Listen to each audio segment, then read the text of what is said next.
नमस्कार साथियों, मैं राजेंद्र मंडलोई फिर से आपके सामने नया वीडियो लेकर आया हूँ।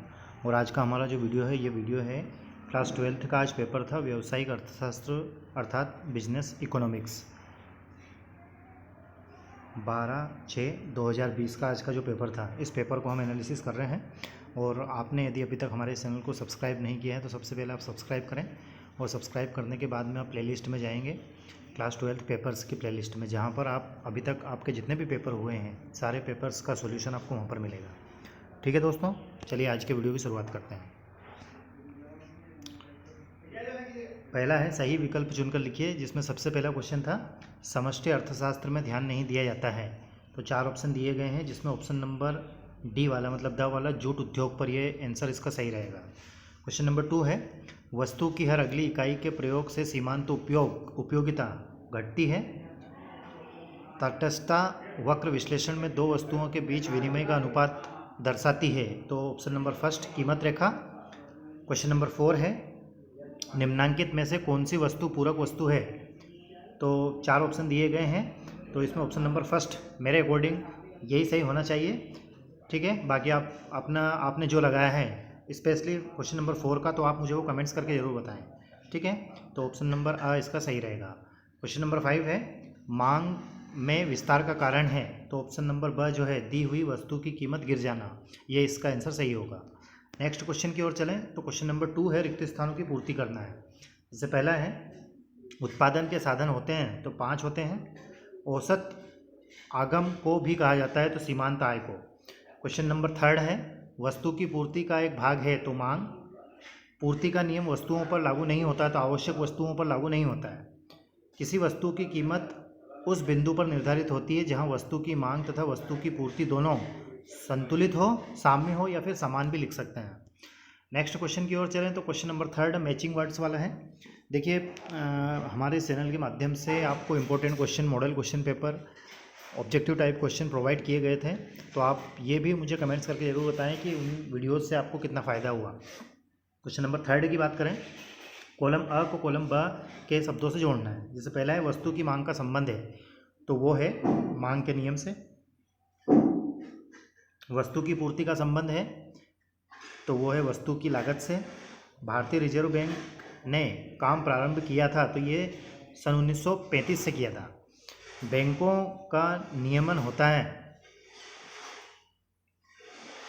बैंकिंग अधिनियम 1949। और जन निरपेक्ष स्वीकार करना, तो इसका जो आंसर रहेगा वो तीसरा वाला रहेगा व्यापारिक बैंक। नेक्स्ट क्वेश्चन की बात करें तो क्वेश्चन नंबर 4 है सत्य असत्य बताना है। इससे पहला है जनसंख्या वृद्धि का प्रति व्यक्ति आय पर कोई प्रभाव नहीं पड़ता, असत्य है। कुल पूर्ति को शुद्ध राजकीय उत्पाद भी कहते हैं, असत्य है। स्वतंत्र विनियोग का राष्ट्रीय आय से कोई संबंध नहीं रहता, असत्य है। कीन्स का रोजगार सिद्धांत न्यून मांग का सिद्धांत भी कहलाता है, सत्य है। पूर्ण रोजगार का आशय शून्य रोजगारी नहीं होता, ये सत्य है। ठीक है दोस्तों, क्वेश्चन नंबर 5 की बात करें तो इसमें एक शब्द और एक वाक्य में उत्तर देना है। जैसे पहला है सरकारी बजट कौन प्रस्तुत करता है, तो वित्त मंत्री करता है। एक देश की मुद्रा का दूसरे देश की मुद्रा में व्यक्त मूल्य क्या कहलाता है, तो इसको मूल्य विनिमय दर कहते हैं। क्वेश्चन नंबर 3 है व्यापार संतुलन किसका अंग माना जाता है, तो भुगतान संतुलन का माना जाता है। मुद्रा संकुचन क्या है, तो मुद्रा संकुचन की यदि हम बात करें तो यह है वस्तुओं और सेवाओं का बढ़ जाना मुद्रा संकुचन कहलाता है। क्वेश्चन नंबर 5 है विनिमय नियंत्रण का क्या उद्देश्य होता है, विनिमय दरों को स्थिर करना। तो ये आपके 25 नंबर के ऑब्जेक्टिव टाइप क्वेश्चन थे। बाकी कौन से क्वेश्चन आए थे, किस प्रकार का पेपर था, चलिए हम देखते हैं। जैसे बजट रेखा क्या है, सामान्य वस्तु से आप क्या समझते हैं। क्वेश्चन नंबर 7 है हम कब कहते हैं कि बाजार में किसी वस्तु के लिए अधिक मांग है, समझाइए। हम कब कहते हैं कि बाजार में किसी वस्तु के लिए अधिपूर्ति, समझाइए। एकाधिकारी प्रतियोगिता किसे कहते हैं। पूर्ण प्रतियोगिता से क्या आशय है, राष्ट्रीय आय से क्या आशय है, सकल घरेलू उत्पाद से क्या आशय है। बजट की विशेषताएं बताइए, घाटे के बजट से क्या आशय है। पूरकों को परिभाषित कीजिए, ऐसी दो वस्तुओं के उदाहरण दीजिए जो एक दूसरे के पूरक हैं। एक दिष्ट अधिमान से क्या समझते हैं। नेक्स्ट क्वेश्चन है क्वेश्चन नंबर 12 है निम्न स्तरीय वस्तु किसे कहते हैं, उदाहरण दीजिए कोई 3। उपभोक्ता बजट को समझाइए। 1 आगम के सीमांत उत्पाद तथा कुल उत्पाद के बीच संबंध बताइए। घटता सीमांत उत्पाद का नियम क्या है। वस्तु विनिमय प्रणाली क्या है, इसकी क्या सीमाएं हैं। व्यावसायिक बैंक के कार्यों का वर्णन कीजिए। आदर्श आर्थिक विश्लेषण आपका क्या आशय है। केंद्रीकृत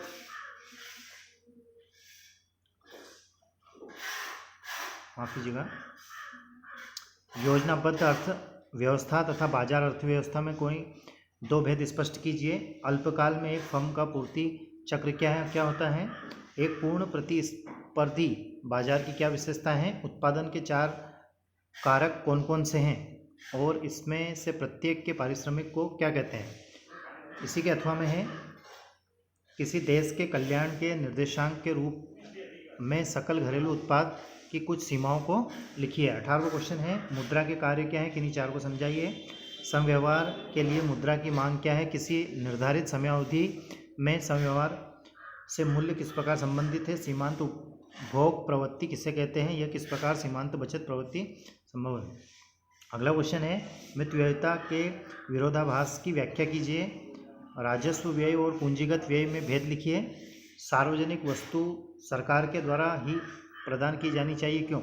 मौद्रिक विनिमय दर और वास्तविक विनिमय दर में भेद कीजिए। यदि आपको घरेलू वस्तु अथवा विदेशी वस्तुओं के बीच किसी को खरीदने का निर्णय करना है तो कौन सी दर अधिक प्रासंगिक होगी, व्याख्या कीजिए। उस विनिमय दर व्यवस्थाओं की चर्चा कीजिए जिन्हें कुछ देशों ने अपने बाह्य खातों में स्थायित्व लाने के लिए किया है। क्वेश्चन नंबर 22 है बजट रेखा की प्रवणता नीचे की ओर क्यों होती है, समझाइए। मांग की कीमत लोच को प्रभावित करने वाले कारकों की व्याख्या कीजिए। उत्पत्ति ह्रास नियम होने का कारण समझाइए। औसत लागत वक्र कैसा दिखता है, यह ऐसा क्यों दिखता है। बाजार संतुलन की व्याख्या कीजिए। यदि x की स्थापन्न वस्तु y की कीमत में वृद्धि होती है तो वस्तु x की संतुलन कीमत मात्रा इसका क्या प्रभाव पड़ता है। क्वेश्चन नंबर 25 है राष्ट्रीय आय के महत्व को समझाइए। भारत में राष्ट्रीय आय में धीमी वृद्धि के कारणों को समझाइए। एक अच्छे मुद्रा पदार्थ के गुणों को लिखिए और कुछ इसी का अथवा है मुद्रा के दोषों की व्याख्या कीजिए। ठीक है दोस्तों, तो ये इस प्रकार के क्वेश्चंस आए थे। ये क्वेश्चंस हमने लगभग सभी हमारे चैनल के माध्यम से पहले ही हम आपके लिए प्रोवाइड कर चुके थे और एक औसत लेवल का क्वेश्चन पेपर था, ना तो ज़्यादा टफ था और ना ही ज़्यादा सरल था। तो उम्मीद करता हूँ आपका पेपर अच्छा गया होगा। आप हमारे इस वीडियो को आपके क्लासमेट्स के पास शेयर करना ना भूलें और अपने क्लास 12th के अभी तक के जितने भी पेपर हुए हैं उन सारे पेपर्स को आप हमारे चैनल के माध्यम से देख सकते हैं। तो क्लास 12th पेपर्स की प्लेलिस्ट में जाकर इनको देख सकते हैं। ठीक है दोस्तों, थैंक यू फॉर वॉचिंग।